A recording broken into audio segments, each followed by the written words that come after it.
नमस्कार, मैं हूं सुब्रत भट्टाचार्य और आप देख रहे हैं यूथ करवट न्यूज। आज हिंदी पत्रकारिता दिवस पर बात करने के लिए हमारे स्टूडियो में है दो वरिष्ठ पत्रकार, श्री राज कौशिक जो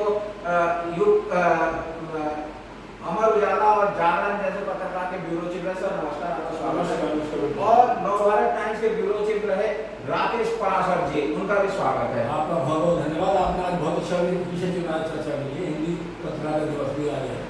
आज से करीब 200 साल पहले युगल किशोर शुक्ल ने एक अखबार निकाला था, उत्तर मार्तंड। आज 200 साल बाद अब सवाल उठाएगा, हिंदी पत्रकारिता की दशा और दिशा बदल गई है। जानते हैं राज कौशिक जी से।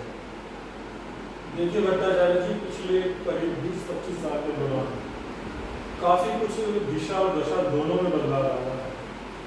दशा वही होती है जो हमारी दिशा होती है। कहीं ना कहीं हमारी दिशा में कुछ बदलाव हुआ, इसलिए हिंदी पत्रकारिता की दशा में भी कुछ बदलाव आया। सबसे बड़ा बदलाव जो मैं देख रहा हूँ इस दौरान कि पत्रकारों पर मानसिक रूप से दबाव बहुत ज्यादा, पहले भी होता था लेकिन वो पहले काम का दबाव होता था, अब मैनेजमेंट का दबाव होता है। आमतौर पे जो संपादक बैठाए गए हैं, मैं पूरा फॉर्म बात कर रहा हूँ क्योंकि प्रशासन का बहुत ज्यादा कहना चाहिए बड़े अखबार है। मैं हिंदी पत्रकारिता को 2 श्रेणी में बांटता हूँ। एक जो जिन्हें हम लोकल अखबार कहते हैं, जिला स्तर मंडल स्तर के तो जो संपादक बैठा दिए गए वो एक तरह के मैनेजर है, वो मैनेजमेंट का पार्ट है। पत्रकारों की चिंता कम है, तो मैनेजमेंट की चिंता ज्यादा है। इतना प्रेशर बना दिया जाता है सुबह से ही कि आपको ये करना है, ये करना है, ये करना है। केवल एक आदमी तय करेगा 20 जिलों के बाद क्या करना है। 20 जिलों के जो प्रमुख बैठा रखे हैं उसको एक तरह से अपना दिमाग चलाने की इजाजत नहीं है। उसका परिणाम ये हो रहा है कि सब जिलों के अखबारों में एक रूपता आती जाती नजर आती है। और जब एक रूपता होती है, विविधता नहीं होती, काफी आदमी का इंटरेस्ट पढ़ने वाले का बहुत ज्यादा नहीं होता। तो ये मैं समझता हूँ ये कोई अच्छी दिशा नहीं है। इसी वजह से कहीं ना कहीं दशा में गिरावट है। आजादी के बाद से अंग्रेजी अखबारों का प्रभाव बहुत ज्यादा बढ़ गया। ये हो सकता है कि भारत अंग्रेजों के अधीन था, क्या लगे सर? अंग्रेजी अखबारों के मुकाबले हिंदी अखबार जो है उसके प्रभाव इतने कम क्यों है? आज भी जो नीति निर्धारक होते हैं वो अंग्रेजी अखबारों को ज्यादा महत्व देते हैं। नहीं, ऐसा है कि जो नीति निर्धारक हैं वो अंग्रेजी ही पढ़े लिखे हैं। जो ब्यूरोक्रेट्स हैं और जो टॉप के लीडर हैं वो उसी पर ज़्यादा भरोसा करते हैं। लेकिन जो हिंदी पत्रकारिता है ये आम लोगों के लिए है, ये टॉप लीडर्स के लिए या टॉप ब्यूरोक्रेट्स के लिए नहीं है, ये आम जनता के लिए है। इसलिए हिंदी के अखबारों की संख्या भी ज़्यादा है, अंग्रेजी अखबारों की संख्या इतनी ज़्यादा नहीं है। और आप जो गांव में भी दूर दराज तक जाओगे तो आपको हिंदी अखबार मिलेंगे, अंग्रेजी अखबार आपको नहीं मिलेगा। तो इसलिए हमको केवल ये लगता है कि पॉलिसी मेकर चूंकि अंग्रेजी अखबार पढ़ रहे हैं, उनके इंटरनेशनल एडिशन भी है, इसलिए उसका प्रभाव हमको दिखाई देता है। लेकिन पब्लिक में प्रभाव जो है वो हिंदी अखबार होती है। जी हाँ, जनता में प्रभाव आज भी हिंदी अखबारों का है, अंग्रेजी अखबारों का। ये भी कहा जा रहा है कि हिंदी पत्रकारिता या अंग्रेजी पत्रकारिता के स्तर में गिरावट आई है। क्या सर गिरावट है क्या? देखिए इस स्तर में गिरावट शब्द ही ऐसा बहुत गिरा हुआ है, लेकिन कहीं ना कुछ बदलाव तो है। और अगर हम कहें गिरावट है तो उसके कुछ कारण है, वो यूं ही नहीं है। कुल मिलाकर देखा जाए तो समाज के सभी क्षेत्रों में कहीं ना कहीं कुछ गिरावट बढ़ता जा रही है, आई ही आई है। तो नैतिक मूल्य है वो कहीं ना कहीं तो कम हुए हैं। तो पत्रकार भी इसी समाज में रहता है, इसी समाज का प्राणी है, उसमें भी गिरावट आ सकती है। हो क्या रहा है, एक समय था, आज से बहुत ज्यादा पुरानी बात है, 2 दशक पहले तक का समय था, मैनेजमेंट पत्रकारों को कोई इज्जत देता था, सुविधाएं भी मैक्सिमम देता था। धीरे धीरे बैलेंस शीट के नाम पे, प्रॉफिट बढ़ाने के नाम पे वो पत्रकार को सुविधाएं कम होती जा रही है। तो सबसे बड़ी बात आज की तारीख में, अब तो खैर श्रम कानूनों में बदलाव हो गया, खत्म भी हो गए।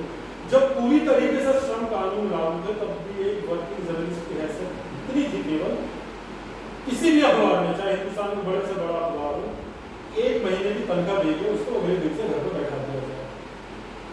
तो जब पत्रकार जानता है कि तेरी नौकरी ये पुख्ता नहीं है, तो कभी भी हटाया जा सकता है, तो जाहिर है कि उसी मानसिकता से काम करेगा। तो कहीं ना कहीं वो वर्किंग में देखिए कमी तो आएगी। उसका फिर इम्पैक्ट ये हो रहा है कि समाज में भी पत्रकार को वो इज्जत नहीं मिल रही। दूसरे जो मालिक बनने के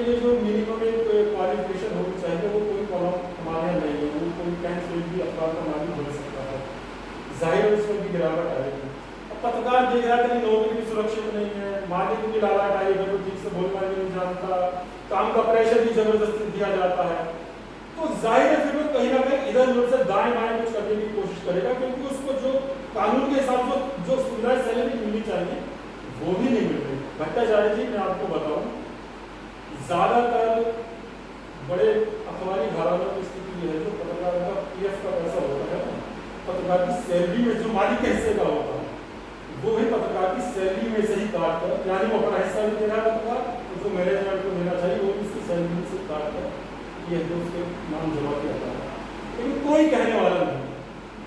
भाषा को लेकर भी बहुत सारे सवाल उठ रहे हैं। अब पत्रकारिता की भाषा भी बदल गई, अब वो शुद्ध हिंदी का प्रयोग नहीं होता है, कुछ इंग्लिश मिक्स शब्दों का इस्तेमाल होता है, खासतौर पर सर जिस अखबार में आपको उस अखबार में बहुत होता है, आगे ये भी एक बदलाव है। ये बदलाव नभाटन जिसमें मैं था उन्होंने शुरू किया।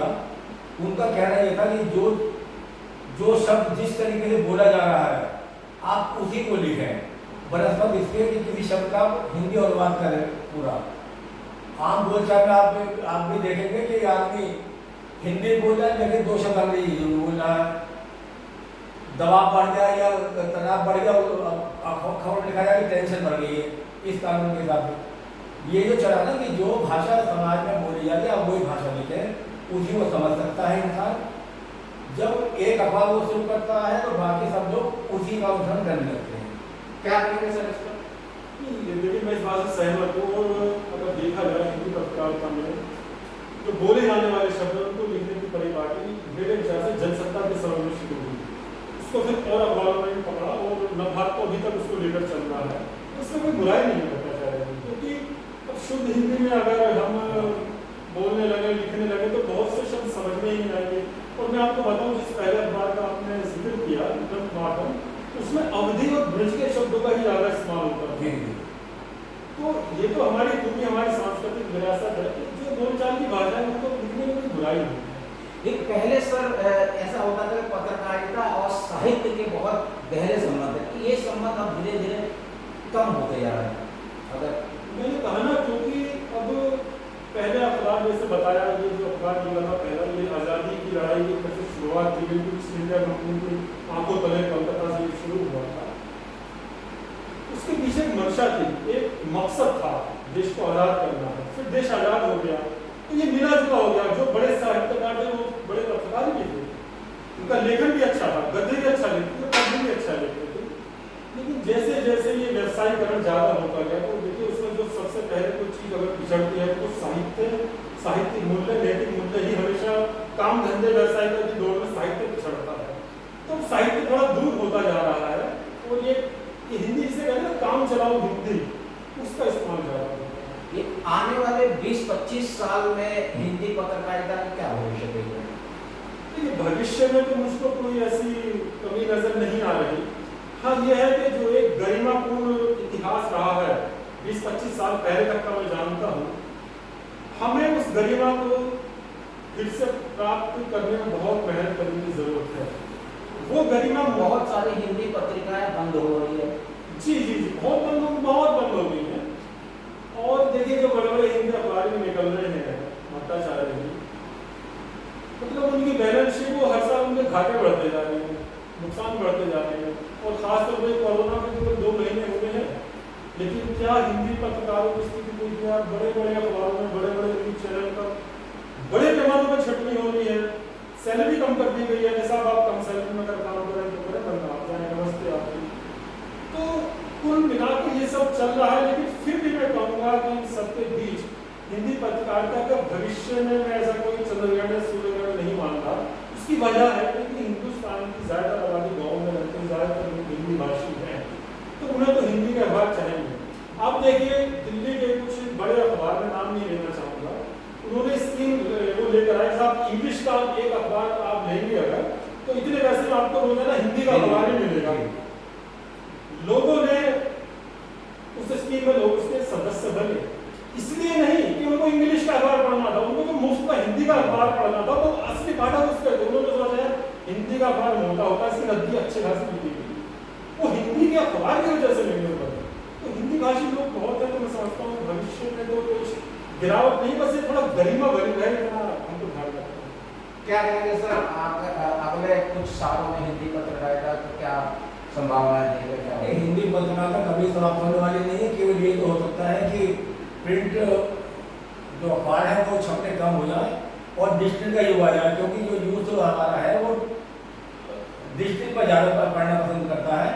उसको एक साथ सुविधा मिल जाती है, जहाँ अपना है भाई अपना खोला और अपना सब पढ़ लिया, और जो है उसी की तरफ सब अखबार जा भी रहे हैं, सभी के एडिशन ई पेपर हो गए हैं, लेकिन हिंदी पत्रकारिता कायम रहेगी इसमें।